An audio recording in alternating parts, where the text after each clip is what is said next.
Alright, let's talk about something that's been buzzing in the indie film scene lately, this new Italian drama called Ketticè, and the way Monica Bellucci is leaning into a role that feels like a punch to the gut. I mean, here's the queen of cinema playing a mother who's not just frustrated, but actively suffocating under the weight of societal expectations. And let me tell you, that's not just a character.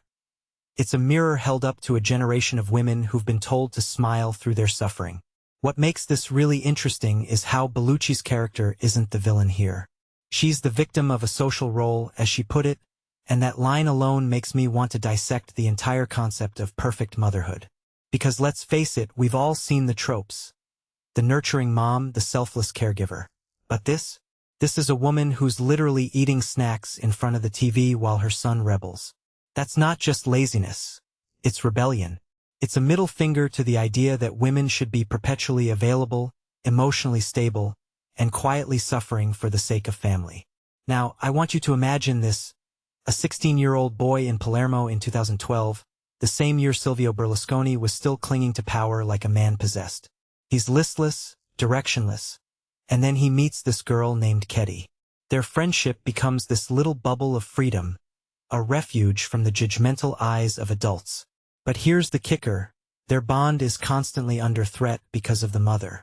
Bellucci's character isn't just yelling. She's weaponizing her voice. And that's what I find fascinating. When she yells, it's not just about discipline, it's about power.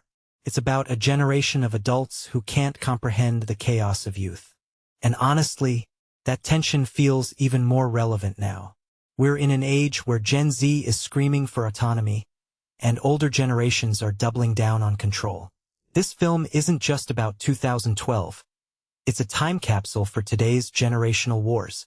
Then there's the director, Giovanni Tortorici, who's basically the protege of Luca Guadagnino. And guess what? He's not shying away from the absurd. There's a scene where a girl openly admires Mussolini. Now, that's not just random symbolism. It's a direct hit at the contradictions of youth. How can someone be educated, refined, and still idolize a fascist? It's a generational paradox that feels like it's been ripped from the headlines. Tortorici's own experience with a girlfriend who held similar views adds a layer of authenticity. But here's what I think. This isn't just about the past. It's about how easily we romanticize figures of power, especially when we're young and desperate for identity. It's a reminder that fascism isn't just a historical footnote. It's a virus that can resurface in any era, especially when systems fail. And let's not forget the casting. Bellucci didn't just show up. She brought her a game. She's not just acting. She's embodying a woman who's forgotten how to take care of herself. Her character's neglect of her femininity isn't just a plot device. It's a commentary on how women are often forced to choose between their identities and their roles. When she yells, it's not just frustration. It's a cry for help.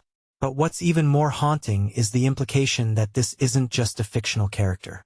It's a reflection of real women who've been gaslit into silence. The fact that she's using snacks as a coping mechanism? That's not just quirky. It's a metaphor for how we numb ourselves in a system that demands perfection. So what does this all mean? Ketticè isn't just a coming-of-age story. It's a searing indictment of societal structures that trap both the young and the old in cycles of dysfunction. And if you take a step back and think about it, the film's title Ketticè isn't just a nickname. It's a symbol of how we're all trapped in roles we didn't choose. The question is, when will we finally break free?